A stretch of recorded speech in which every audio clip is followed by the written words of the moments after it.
frustration and answer searching, is that the right word, is ahead of the Eagles in Philadelphia this offseason. Never seen a year that looked so bright finish so darkly before. They can join the Dallas Cowboys in their offseason embarrassment.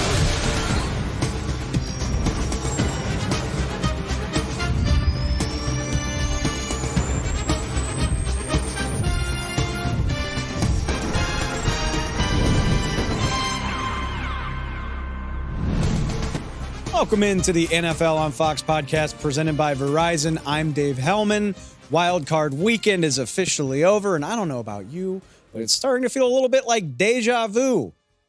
A mighty NFC East team, a preseason favorite, crashes out of the playoffs in the first round at the hands of a team that few, if any, even picked to make the playoffs.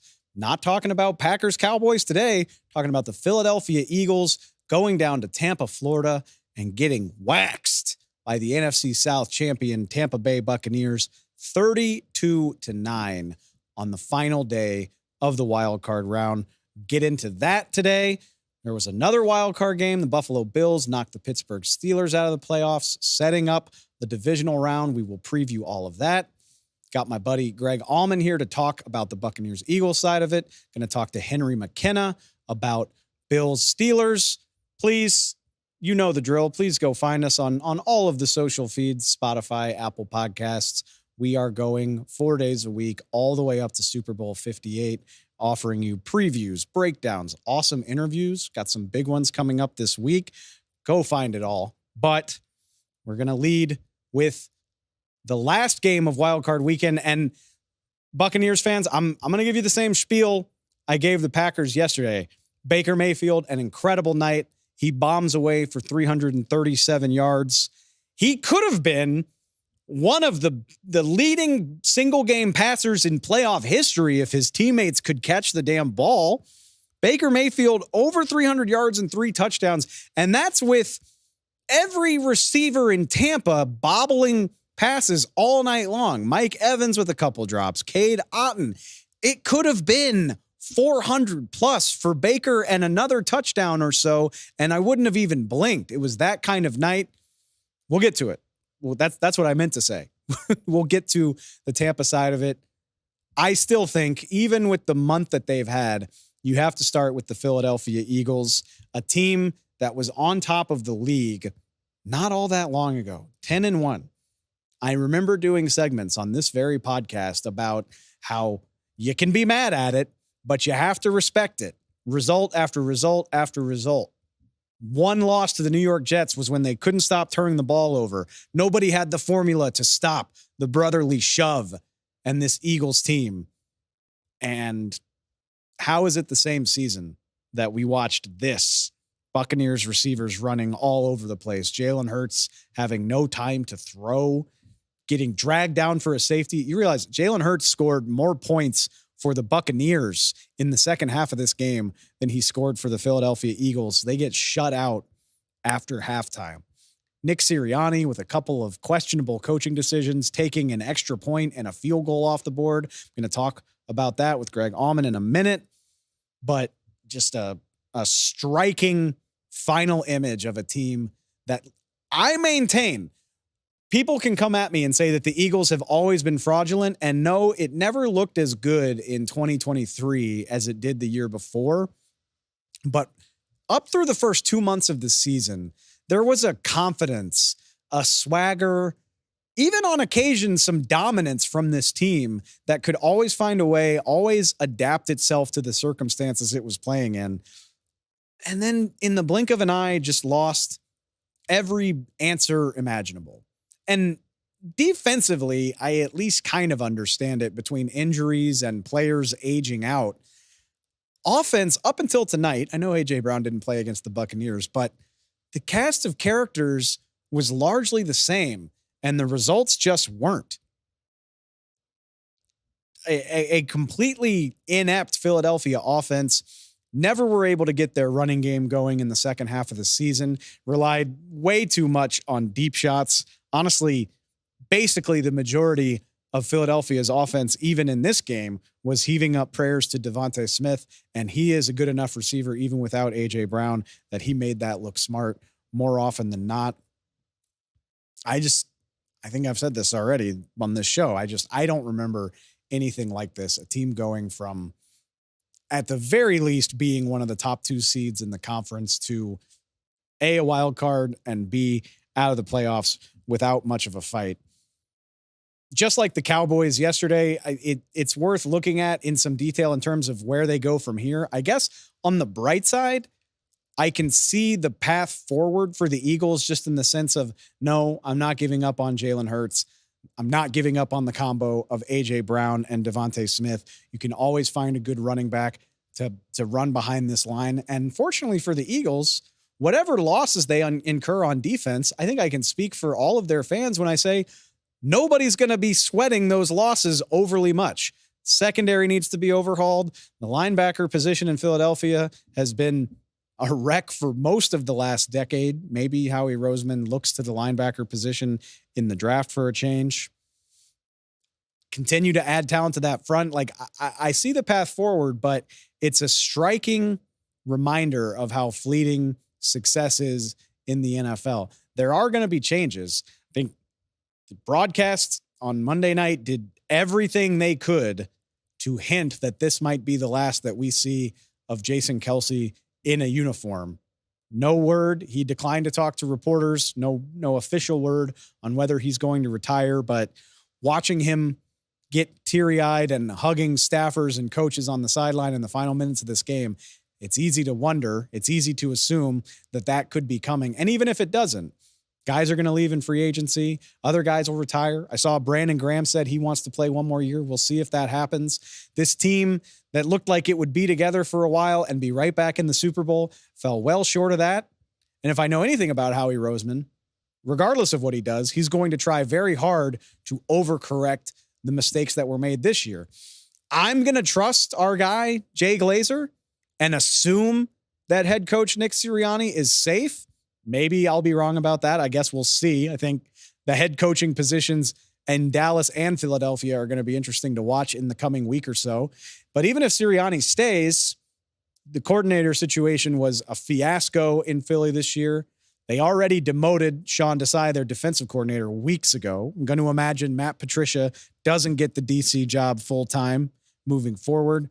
Brian Johnson somehow is public enemy number 1 in Philadelphia while also getting requests to interview for other jobs in the NFL. We'll see where that goes. Like I said, a year ago, less than a year ago, 2 months ago, this team and organization looked like the model of stability and sustained success. And we're not pulling the plug on this era of Eagles football at all. But like I said, it's just a reminder of how hard this is, how quickly things can change. So an offseason of frustration and answer searching, is that the right word, is ahead of the Eagles in Philadelphia this offseason. Never seen a year that looked so bright finish so darkly before. They can join the Dallas Cowboys in their offseason embarrassment after a startling finish in that division. The NFC North, which looked for all the world like the weakest division in football, the NFC South for that matter. North has 2 teams in the divisional round of the playoffs. NFC South now has the Buccaneers in the divisional round of the playoffs. The NFC East, the only division in the league that is not represented at all. Yikes. All right. That's enough words on the losers for now. Let's switch over to the Tampa Bay side of this. A fun night for Baker Mayfield and his Tampa Bay Buccaneers. I'm joined now by my buddy, Fox Sports NFC South writer Greg Auman, to talk all things Buccaneers. All right, Greg, well, let's start where we were talking before we started recording this thing, which is in the middle 20 minutes of this game, it felt like the Bucs were going to let the Eagles off the hook. And then all of a sudden they put the pedal back to the metal and they pull away at the end. What led to the second half surge that allowed this to not be a stressful ending or maybe even a heartbreaking collapse? Yeah, they definitely had that second act where for a while they were only getting field goals, and then they stopped even getting field goals, and it kept like third down, bad sack by Mayfield to get out of field goal range. It's 2 plays in a span of 3 plays that did it. Anthony Nelson gets some pressure. Jalen Hurts, this game was all about quarterbacks keeping the ball way too long. Jalen Hurts takes a grounding penalty in the end zone for a safety, and then 2 plays later, James Bradbury whiffs on Trey Palmer, and it's a 50-yard touchdown, and all of a sudden it's 25-9. And the Bucs have a cushion they really didn't have at all for about a half. And really, once they got to that, up 16, they kind of had it easy the rest of the way. Eagles never really showed much threat beyond that. I'm glad you mentioned quarterbacks hanging on to the ball too long. I'm not a coach. I'm not going to pretend to be a guru of X's and O's, but if you know NFL football, you know that Todd Bowles, Tampa Bay head coach, loves to bring pressure. But it didn't feel like the Philadelphia Eagles realized that. What was the key to how Tampa was able to get to Jalen Hurts and just completely fluster this Eagles offense? Yeah, I thought they mixed up a lot of different looks. They opened the game with 3 DBs and 4 down linemen. They moved Zion McCollum, who's really usually an outside corner, into safety just to have one more good coverage guy in the middle of the field. Shifted from having Devin White as their main second linebacker to KJ Britt, who's really good against the run, solid tackler. A lot of things like that. I was amazed how little they ran Hurts. I mean, Hurts' first carry was in the third quarter for 5 yards. I thought they did a really good job of containing him, making him kind of a pocket passer. Aside from, Devontae Smith having, I think, 148 yards, their offense didn't have much the whole time. The first game, you go back to week 3, Eagles run the ball 40 times for 201 yards. And today it's 15 carries for 42 yards. That's a season low when they needed their run game the most. Yeah, I'll claim a mea culpa right here, because I really thought the Eagles' key here would be ground and pound and get the hell out of here. And they probably didn't run the ball as many times as they could have or maybe should have, but it wasn't there either. And Greg, you had the distinction of witnessing somebody stuff the brotherly shove. I mean, we can talk about Vita Vea or wherever you want to go, but what was it about the Bucs front that just took that element of this away? Yeah, it was really neat. And it's just a 2-point conversion. There's that weird sequence where they took an extra point off the board to go for it. And it makes sense. Go for 2 from the 1-yard line. Yeah, Vita Vea is just a massive body in the middle of that. Poor Greg Gaines is not as big a guy, and he was on his back upside down with at least like 10 players on top of him at the goal line. It was funny. The first game when they played the Eagles, they stopped the tush push on a 3rd and 1. And the Eagles just were like, okay, we'll do it on 4th and 1. And they converted. So it was kind of like, well, you had the consolation of one time you stopped it, but they got it the next down. So it didn't really count. But here, it felt like it made a difference. Instead, I forget what the score was. It was like 16-9 instead of 16-11, I guess, or something like that. But yeah, I think emotionally for that defensive line, that was kind of the chance for them to say, we can beat them at their best. We can take, what they take the most pride in and stop them when it means the most. Nick Sirianni took 4 points off the board in this game and didn't get any of them back, by the way. Like, both decisions turned out to be wrong. And not that the Eagles care, but me as a true sicko can't help but notice that the over missed by, I think, 2 points or maybe 3, but right. Guessing a lot of bettors are extra unhappy with Nick Sirianni this morning. Yeah, and that's twice. I mean, you do it one time, take points off the board. It's interesting. And I wondered, like, I kind of jokingly said, they're going to take 3 points off the board this time. And again, I mean, 4th and 5, it down 16, it didn't make a ton of sense to go for a field goal in the first place. So it's kind of like the penalty gave him a chance to rethink. I'm still down 2 touchdowns. It's not a big help. You don't have to worry about sweating 2-point conversions, but that's about the only plus to it. So yeah, I was surprised by that. Both times it came back, there was a point where it would have been an 11-point game, where like a touchdown and a field goal and a conversion, and they're in it. And instead, it's a totally different game. So, I mean, a lot about the Philadelphia Eagles here the last 6 weeks surprises me. And we got all offseason to figure out what's wrong with them. But the Buccaneers are on to Detroit, which is still a wild thing to say. The Detroit Lions hosting a divisional playoff game. I'm fascinated. You cover the NFC South. You've covered the Bucs for a long time. Can you remember far enough back to the regular season matchup? Lions won this game 20-6. And that seems to be the case for this Buccaneers team, is like, as explosive as they can be on a night like tonight, they're also capable of throwing up 6, 9, 13 points in a game. What's the key for them to maintaining the explosive passing attack that we saw tonight? I think in both cases, I think they just showed how much they've improved in the last 3 months. They were still a very young offense. Dave Canales is a first-year coordinator, a first-time play caller, and that was week 6 was the Lions game. And honestly, the Eagles and the Lions games for the Bucs were very much the same. Games they were not in at any point, fully dominated, kind of showed that they weren't there. Like, maybe they can beat bad teams, but they're not going to beat the NFC elite at all. Eagles was 25-11 and it was 25-3 in the fourth quarter. Lions was 26 and they kind of called off the dogs in the fourth quarter of that one too. So Lions looked amazingly good that day. That I saw them and saw them beat Atlanta by the same score early in the year, and I felt like they are legit rookies all over the place making plays. They will be a team that makes the playoffs. They've validated that to get a win like they did against the Rams, very barely. It's a big one, and that's a hostile, nasty place to go into all of a sudden in 6 days for the Bucs. I'm probably putting you on the spot, and I apologize. These are big picture questions. Maybe they're best saved for after the Bucs season ends, whenever that is. But the dynamic here is really interesting. This was a team that very few people thought much of. They start the season pretty hot, 3-1. They fall off to 4-7. Now they're back on this tear. I mean, what does it mean for Baker Mayfield? And maybe even more importantly than that, what does it mean for Todd Bowles? My inkling is, like, Todd Bowles would have been on the short list of coaches that you think would get fired prior to the season. And now he is playing in the divisional round of the playoffs. Where do you maybe see that going when the season is over? It's wild. I mean, they were 4-7, and obviously Todd Bowles is not looking good to keep his job at that point.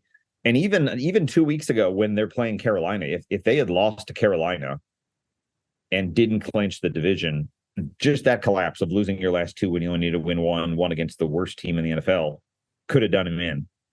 There were people here in Tampa that were still like, he needs to win a playoff game to keep his job. I really didn't think that was the case. I thought 9-8 division title, he was fine. But he's in good shape now, I think. I feel like even if they don't do well in Detroit, he's going to be okay. Baker Mayfield's the same way. Baker Mayfield, again, end of November, he really started hitting his stride where you're like, wow, this is a guy that could keep long term. Maybe they don't draft a quarterback. Maybe he's a guy that can be more than just a bridge and be somebody they really like. He had kind of gotten through that midseason struggle they had where they lost 6 out of 7. And now to not only take them to the playoffs, it's a lot like he did with Cleveland in 2020. He didn't just get them to the playoffs. He won a big game in the playoffs. I mean, today, Baker Mayfield, this is the first 300-yard, 3-touchdown game in Bucs playoff history. Tom Brady never had one. Second best quarterback rating ever for a Bucs quarterback in a playoff game, behind Brady in the Super Bowl in this stadium against Patrick Mahomes. That's a cool second for him. And this is a guy playing on a $4 million contract. So I think he's very much put himself in position to get a long-term deal to stay here.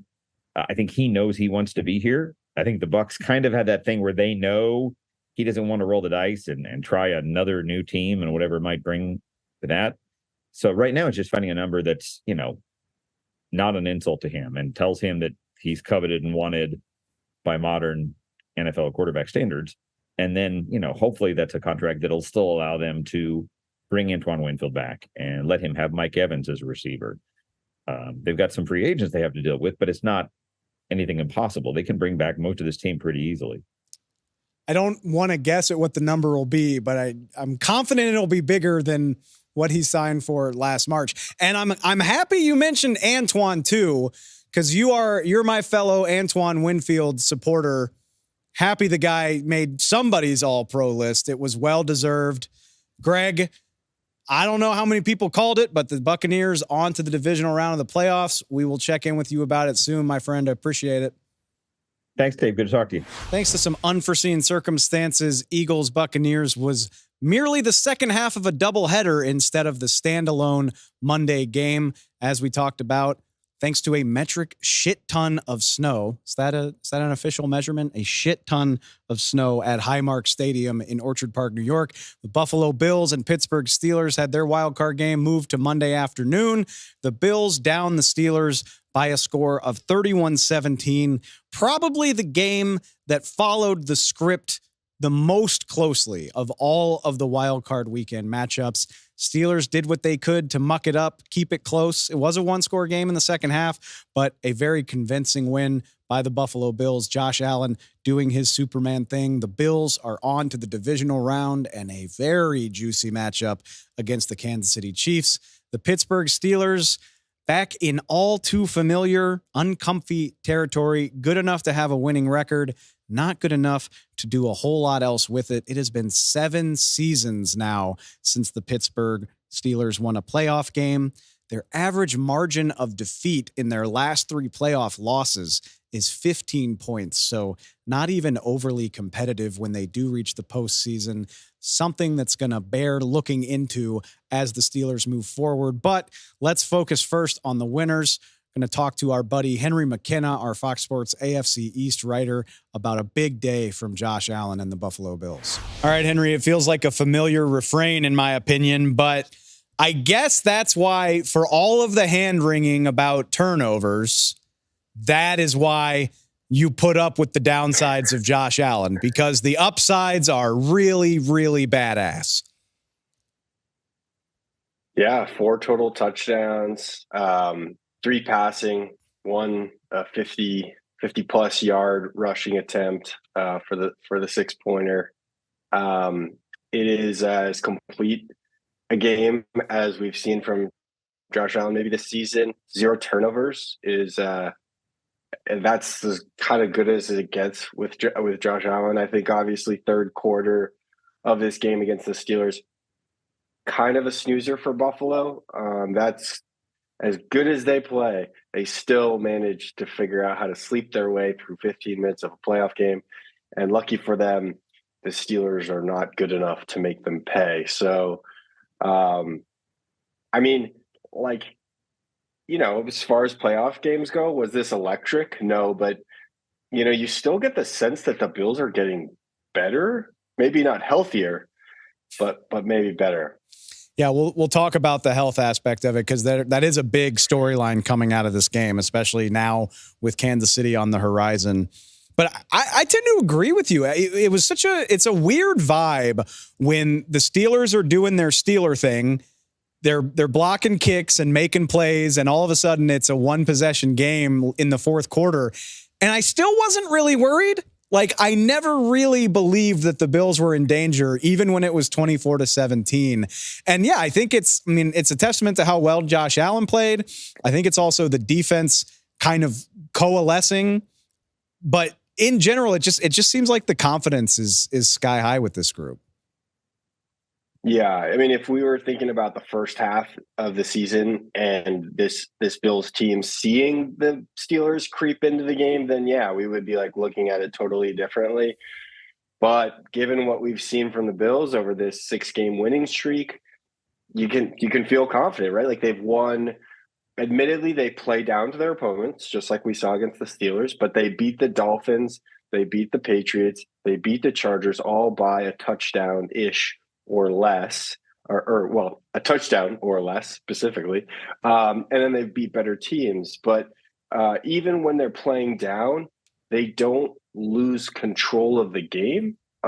Josh Allen still manages to take over. I think it's like really a growth period for him as a fourth quarter quarterback to be able to win these games, even when the rest of the team, even when he not playing at the very best that they can, Allen is still kind of like taking control. And it's something that like you really only see with elite quarterbacks, Patrick Mahomes in the Super Bowl, obviously Tom Brady, and all of the times that Tom Brady was Tom Brady. And that's the stuff we need to see from Josh Allen. He does it differently because he's rushing for first downs in the fourth quarter, not as much of like pocket management as those other two guys I've mentioned, but like it's different, but it's similar, and it's exciting. I mean, it's really fun to watch him sort of find this new understanding of the game, and it's happening in the fourth quarter. Like, I urge everyone to watch what happens against the Chiefs in the fourth quarter. You will have two quarterbacks wrestling over control of what I'm almost certain will be a tight game. It's going to be phenomenal. I'm glad you brought that up. One last thing on Josh and on the offense, but see if you like, I basically just want to know if you agree with me here. It's fascinating to think, like, it's almost freeing for Josh Allen that you can sort of throw everything out the window in the playoffs. Like, during the course of the regular season, it's like, I got to slide. I got to protect the ball. I can't be taking these hits. I got to last for 17 games. We're in the playoffs now. You don't have to worry about that as much. You don't have, I mean, you're fighting for every yard. You're saying, if I got to tote the ball 8 times today, then that's what I got to do. And you see the difference it can make. And it's not like we didn't know Josh could make these plays, but I wonder if it's freeing for him to not have to worry about the strategy of it all and just say, I'm bigger and better than everybody out here, and I'm going to do what I have to do. Yeah. I mean, we've seen a new gear from him in these desperation games. We've seen him open up, whether it's running, like you're saying, or maybe like we saw him convert across his body, a really sensational play to Stephon Diggs. It wasn't just that he was on the move. It wasn't just that he was sort of like jumping and throwing across his body. It was actually where he placed the ball, which was out of the harm's way from the defense. It was across Diggs's body, spot where Diggs could catch it and the defender couldn't. Just like incredible ball placement. I mean, and like only Patrick Mahomes really can make that throw.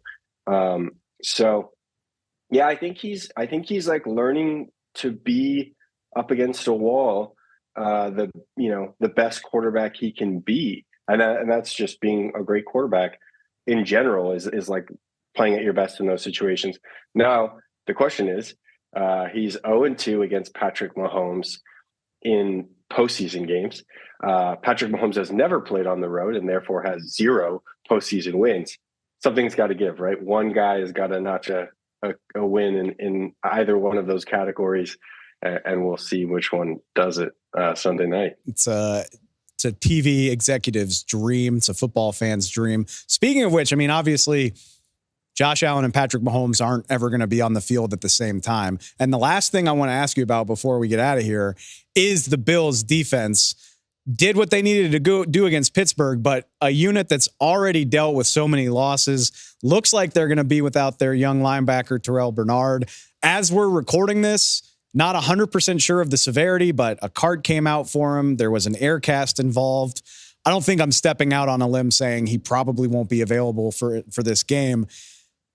And I remember asking you this during the course of the regular season. At some point, it feels like these losses start to become a lot to overcome, especially for a position that's already lost Matt Milano. This feels like a lot for the Bills linebacker core. Yeah, and actually Terrell Bernard wasn't the only linebacker injury. Balin Spector also suffered an injury. So those were their 2 starting linebackers going into this game. That left with A.J. Klein and Dorian Williams at linebacker to finish the game. That's going to be an injury report situation that's going to be like closely monitored heading into the game against the guy who runs like he's got demons, unlike I've seen by any running back ever. Isaiah Pacheco, the like tap dancing monster. He is too much fun to watch, and unfortunately for Bills Mafia, they are currently not equipped to figure out how to tackle him. So I don't know. It's going to be. I mean, they certainly don't have the personnel. I mean, we haven't even talked about cornerback too. I mean, we have in previous weeks, but not tonight. Which was that like Kyer Elam was out there making interceptions. I mean, he was their 5th cornerback, I think, to start the season. Widely considered a bust. Didn't necessarily have like a great game. He made some big mistakes, but yeah. The Bills defense is down to replacement level players at a number of premium positions, and it will be fascinating to see, admittedly Mahomes is in like a diminished situation from a personnel standpoint this year, more so than ever.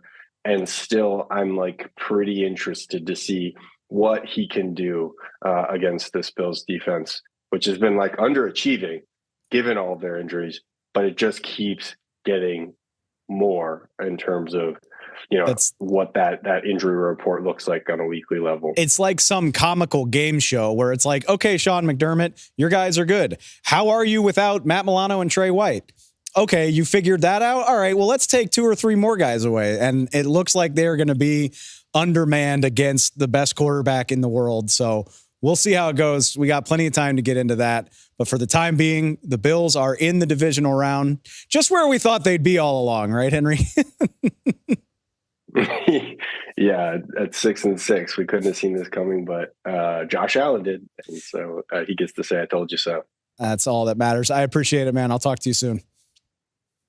Yeah, thanks for having me. With all due respect to the 10-win Pittsburgh Steelers, I'm not really interested in rehashing their side of this playoff game. It was very predictably short. It looked exactly like what you thought it might, and their season is over. What I do think is interesting about the Steelers is, like I mentioned at the top of the segment, where this franchise is and where they're going. I, on one hand, have to commend Mike Tomlin for maintaining this incredible streak of winning football seasons. But like I said, it's been a long time since the Steelers felt like a team that was dangerous entering the AFC playoffs, even on the years when they've made it.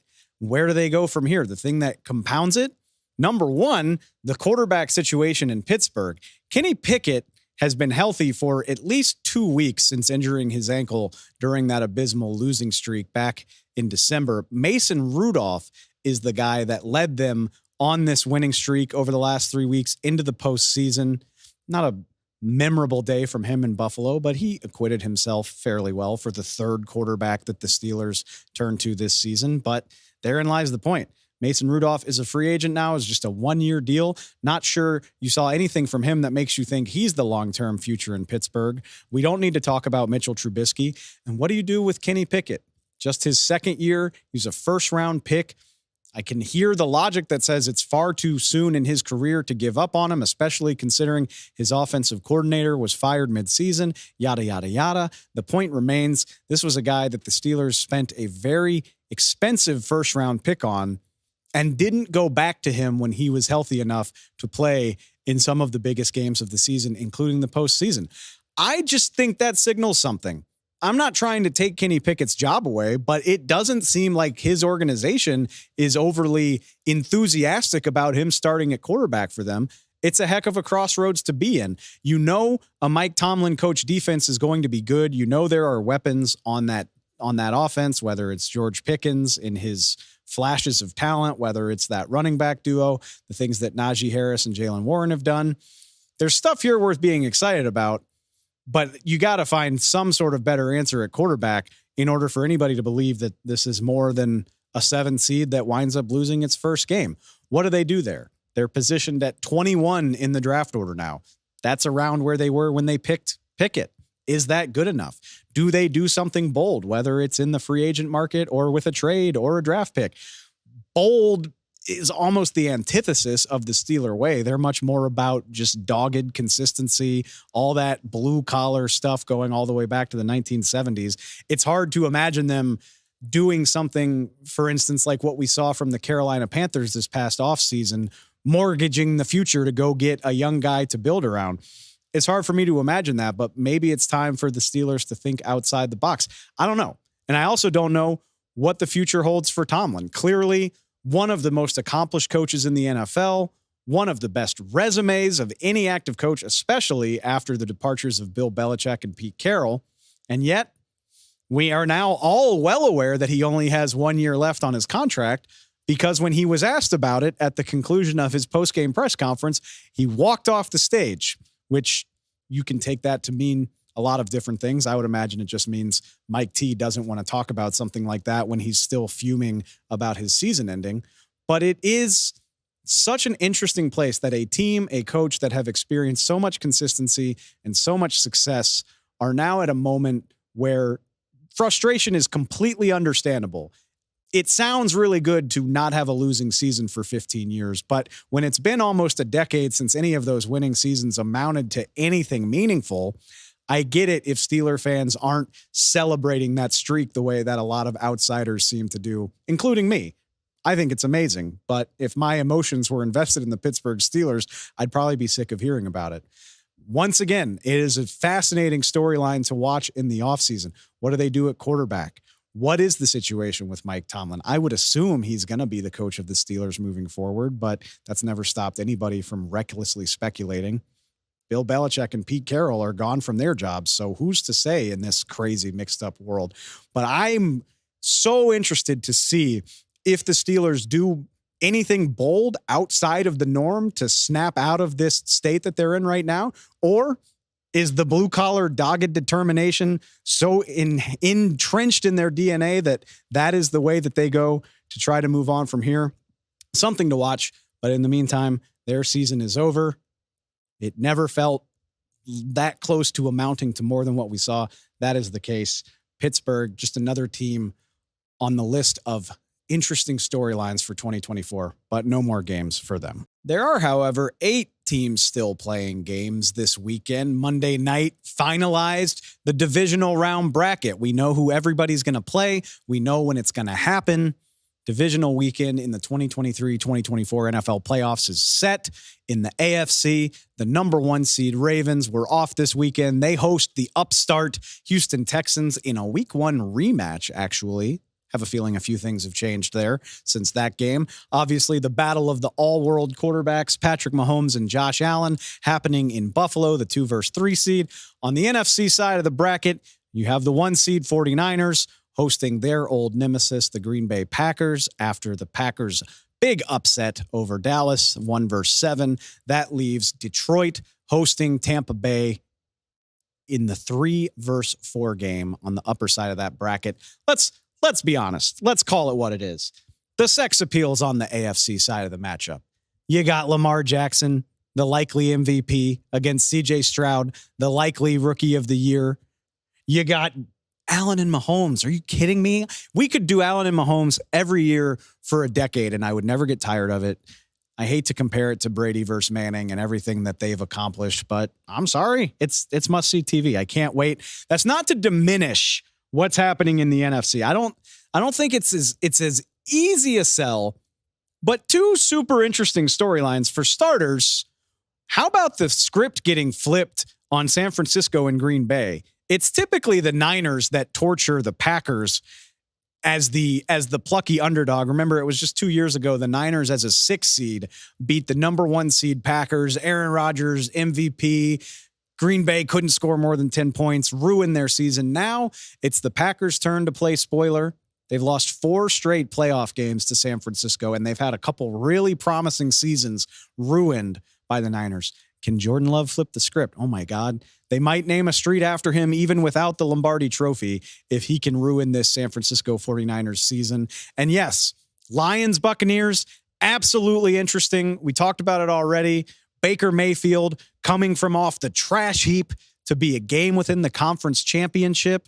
Love that. And then obviously the Detroit Lions playing to be in their first conference championship since 1991.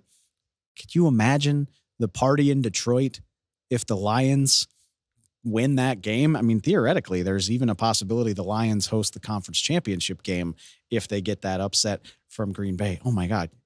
A Lions Green Bay conference championship game. I'm definitely getting ahead of myself. Can you tell? But it is incredibly exciting. It's going to be awesome. Not exactly what I expected. Please don't go back and look at my pre-wildcard weekend picks. It was a rough weekend for you, boy. Not the games I picked, but games I'm incredibly excited to watch. We'll preview them all later in the week. No need to do all of that right this minute. Got time for that. But before we see what the matchups look like in depth and who's going to win them, everybody loves a ranking, right? I said it last week. We're done with the traditional power rankings in the sense of the entire NFL. But that doesn't mean we can't rank the teams that are available to us, does it? No, of course not. Everybody likes to get mad about a list. So that's what we're going to do here. We're going to end the show by just ranking. First of all, we'll rank the 8 winners, the teams that are still playing, and we'll finish it off. The teams that saw their seasons end, we will put them in order. Let's start at the top with the teams that didn't play. Surprise, surprise. Can you guess? The Baltimore Ravens and the San Francisco 49ers have not moved. They finished 1-2 in my power rankings last week. They didn't play. Why would they? At number 3, I guess if you're going off spread, the easiest game of the weekend, the Buffalo Bills, maybe not the most impressive win, but when Josh Allen is doing what he did, 270 yards and 4 total touchdowns, yeah, the Bills can stay right where they are. 6 straight wins. I feel good about them in the 3 spot. At the 4 spot, I'm sorry, Lions. I'm sorry, Lions fans. I picked the Rams to upset you. And no, it was dicey. It was stressful. But what a gutsy performance at Ford Field. Thought Jared Goff was amazing. Thought Aiden Hutchinson showed his worth, made his impact felt. Amon-Ra St. Brown, so happy for Dan Campbell. Yeah, the Lions can be in the 4 spot any day. And I'll put them over the Kansas City Chiefs. Because let's give deference to the regular season win that started this whole season out. But also, the Kansas City Chiefs, even in a dominating win over Miami, yes, it's minus 24. Of course, we're nitpicking here. We're looking for little reasons to critique and criticize, but 4 Harrison Butker field goals, this offense still not as consistent as you would prefer it to be. It was a big night from Rashee Rice. Can you count on that every week moving forward? Can you count on that as the spotlight grows brighter and brighter? I'm not out on the Chiefs, but I feel better about 4 other teams. It's okay. It's fine. If the Chiefs win the Super Bowl, will anybody be surprised? Absolutely not. They do still have number 15. At number 6, here, I feel guilty. I feel guilty about Houston and Green Bay at 6 and 7 because their 2 quarterbacks had the coolest weekends of anybody. A point away from a perfect passer rating each. Basically identical games announced themselves. I think so highly of CJ Stroud and Jordan Love. I'm excited to see what the Texans and Packers can do, but there's so many deeper teams, more established quarterbacks above them. It felt like a fitting place to slot them in, even though their wins were so emphatic, so fun.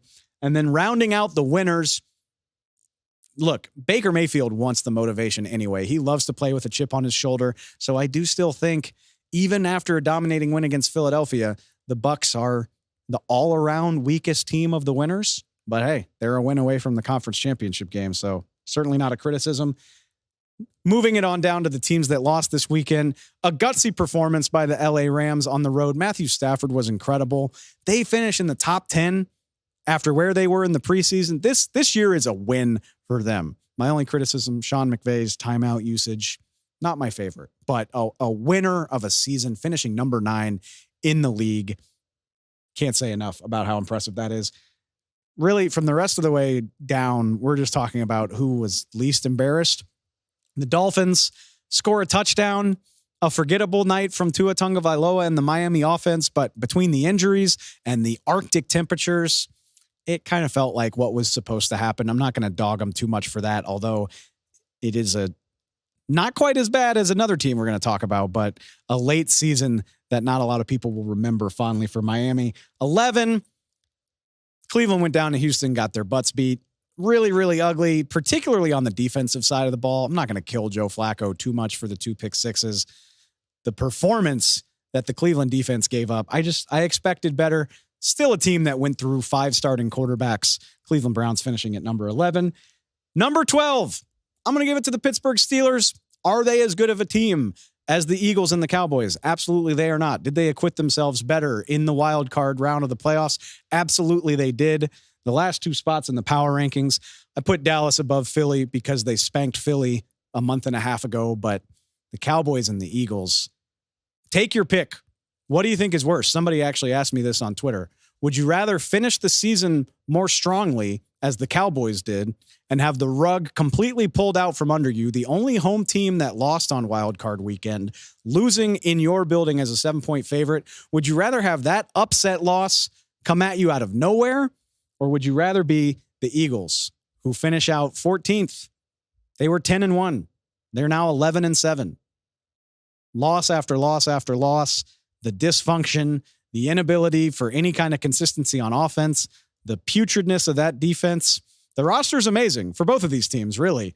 But the way that they each finished it, they're deserving of being exactly where they are. The 2 most disappointing teams of Wild Card Weekend, easily. And not where either of these fan bases saw their seasons ending. that'll do it. All right. We'll keep this rolling. Next weekend, we'll rank the conference champion participants as well as the division round losers. We'll see how it goes. The field gets smaller and smaller. Before you know it, we're not going to have any games left to talk about, but let's not get ahead of ourselves. Let's not wish the end of football season on ourselves so soon. We will be back.